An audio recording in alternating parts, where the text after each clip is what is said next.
በቤትሆቨን ካፌ ውስጥ ጠዋት በአስተናጋጅነት እየሠራሁ ከሰዓት በኋላ የጀርመን መንግሥት በፈቀደልኝ መሠረት ጀርመንኛ ቋንቋ እየተማርሁ ትንሽ እንደቆየሁ ጆሮዬን ያመኝ ጀመር። ሕመሙ በፈጠረብኝ ጭንቀት ምክንያት የ3 ቀናት ፈቃድ ለመጠየቅ ሥራ አስኪያጃችንን ደጅ ጠናሁ። ሥራ አስኪያጁ ዕድሜው በግምት 50 ዓመት የሚጠጋው ጎልማሳ ነው። ጀርመን አገር ተምሮ ከመጣ ወዲህ የጀርመኖች ታታሪነት ተጋብቶበት በቀሪው ሕይወቱ አንዲት ሰከንድ ላለማባከን ቃል ገብቷል ይባላል። ለምሳሌ የሚለብሰው ሹራብ በፊትም በጀርባም ኪስ አለው። ምክንያቱም አዙሬ የለበስኩት አልለበስኩት የሚለውን በማጣራት ጊዜ እንዳያባክን ነው። ሽንት ቤት ሲገባ እንኳ የጀመረውን ሥራ ይዞ ይገባል። ታዲያ የሽንት ቤት በሩ ሲንኳኳ መጸዳጃ ቤት ውስጥ መሆኑን ዘንግቶት ይግቡ ብሎ ይጋብዛል ይባላል።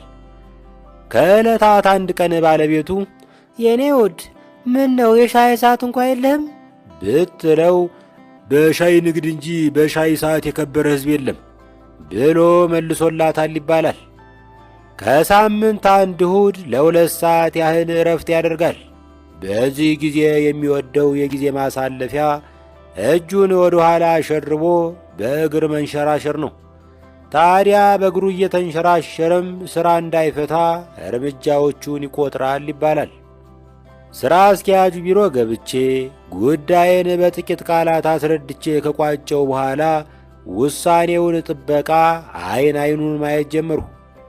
መልስ ሳይሰጠኝ ከፊቱ የነበረውን የስልክ እጀታ አንስቶ ቁጥር ከመታ በኋላ ለእሱ ከካፌ ማኪያቶ እንዲላክለት አዝዞ ወደ እኔ ፊቱን መልሶ ቫሽ ምትንዚ ወይም ምን ትወዳለህ ብሎ ጠየቀኝ። መቼም በአማርኛ ሊጠይቀኝ ይችል ነበር፣ ግን ይህ ሰው ምንም ነገር ማባከን አይፈልግም። በአንድ አረፍተ ነገር ግብዣ ማቅረብ ብቻ ሳይሆን ጀርመንኛ መፈተን እንደሚቻልም ያውቃል። ዳቦና ሻይ እንዲጋብዘኝ ፈልጌ ነበር፣ ግን ዳቦና ሻይ በጀርመንኛ ምን ማለት እንደሆነ አላወቅሁም።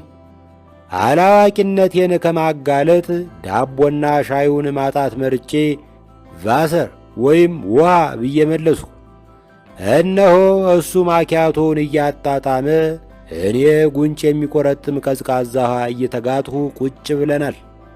በነገራችን ላይ በአንድ አረፍተ ነገር 2 ሐሳብን ስለ መግለጽ ስናገር ሌላ ነገር ትዝ አለኝ። በአንድ ድንጋይ